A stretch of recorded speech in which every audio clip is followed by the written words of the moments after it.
பைரவி சொல்றத வச்சு பார்க்கும்போது நீ பயங்கரமான கிரிமினல்டா.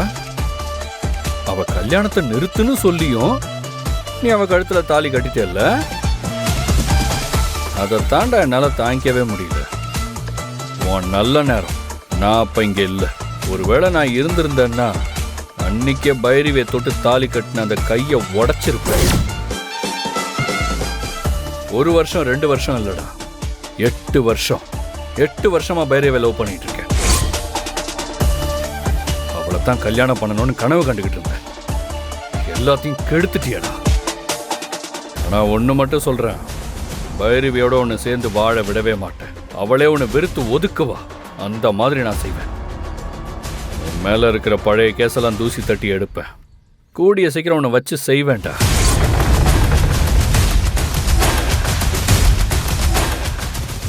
அண்ணா, ஃபங்க்ஷனுக்கு டைம் ஆயிடுச்சுண்ணே, உன்னை கூப்பிடுறாங்க. இதோ வரேன். பந்தோபஸ்துக்கு தானே வந்திருக்க? வந்தம்மா, வேலையை பார்த்தம்மா, கிளம்பணுமான்னு இருக்கணும்.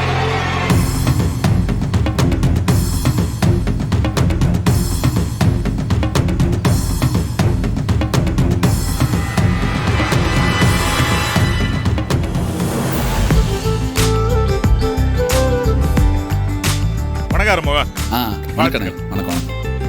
ஆறுமுகம், நல்லா இருக்கியாப்பா? நல்லா இருக்கம்மா.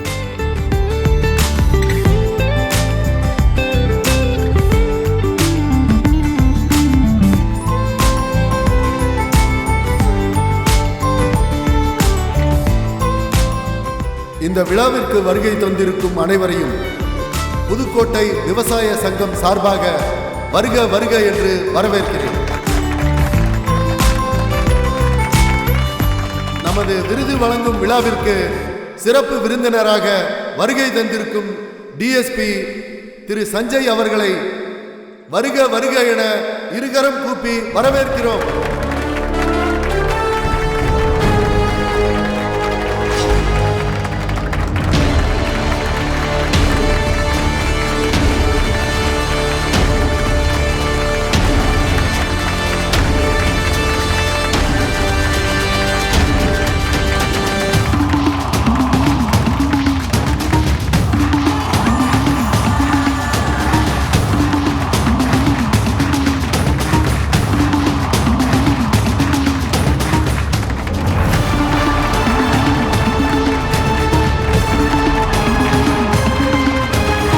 வணக்கம் சார், உட்காரு.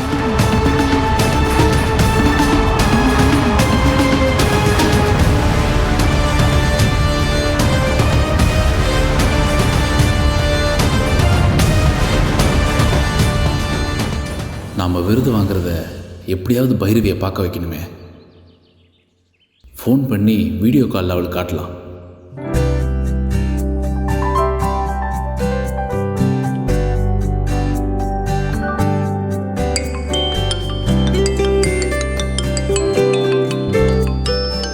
ஆறுமுகம் ஏன் கால் பண்றான்?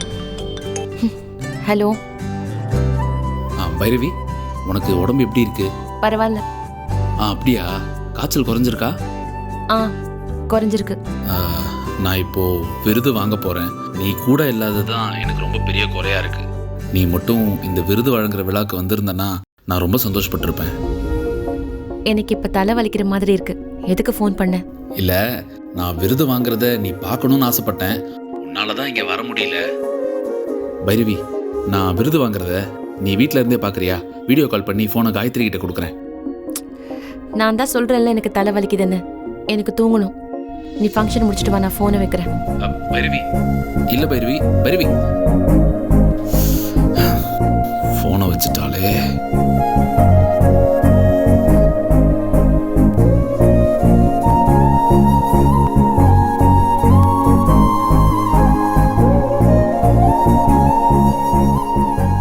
பாவம் ஆறுமுகம் லைஃப்பில் மேடை ஏறி ஃபர்ஸ்ட் டைம் அவார்டு வாங்க போகிறான். நான் அதை பார்க்கணுன்னு ஆசைப்படுறேன். இப்போ என்ன பண்ணுறது?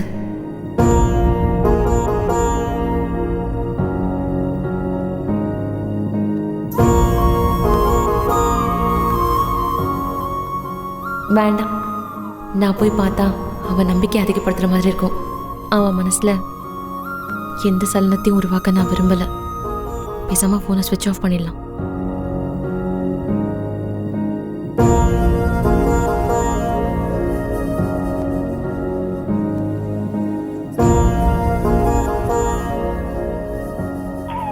தொடர்பு கொள்ளும் வாடிக்கையாளர் எண் சுவிட்ச் ஆஃப் செய்யப்பட்டுள்ளது. சுவிட்ச் ஆஃபா? என்ன ஃபோனை சுவிட்ச் ஆஃப் பண்ணி வச்சிருக்கா?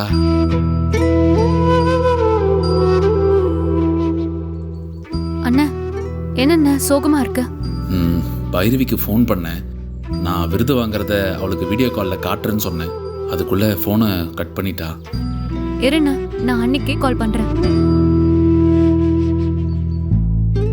நீங்கள் தொடர்பு கொள்ளும் வாடிக்கையாளர் எண் சுவிட்ச் ஆஃப் செய்யப்பட்டுள்ளது. அண்ணி போனு ஸ்விட்ச் ஆஃப்ல இருக்கு. நீ கால் பண்ணி பாரு. கால் பண்ணு. நீங்கள் தொடர்பு கொள்ளும் வாடிக்கையாளர் எண் சுவிட்ச் ஆஃப் போகலை, செய்யப்பட்டுள்ளது. சுவிட்ச் ஆஃபில் தான் இருக்கு.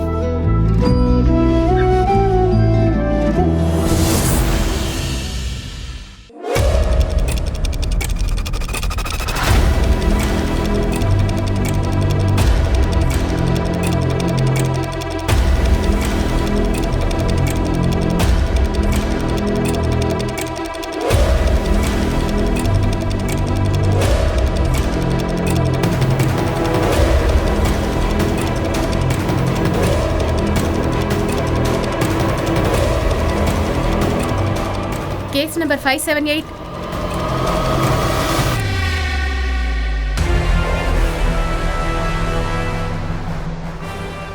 டாக்டர் ஸ்னேகாவை வர சொல்லுங்க. ஸ்னேகா வாங்க.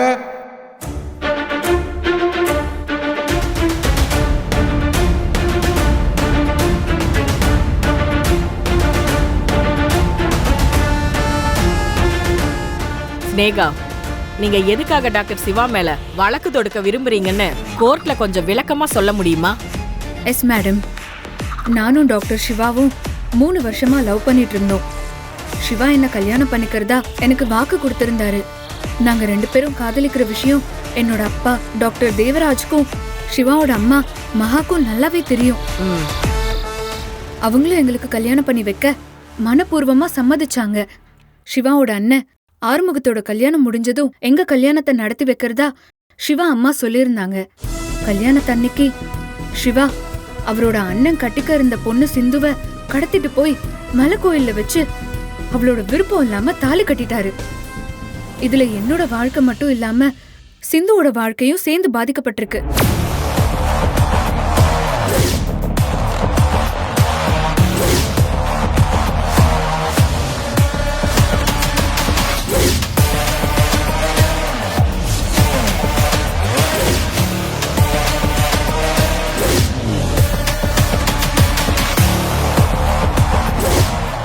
டாக்டர் ஸ்னேகாவின் இந்த வழக்கை இந்த நீதிமன்றம் விசாரணைக்கு எடுத்துக்கொள்கிறது.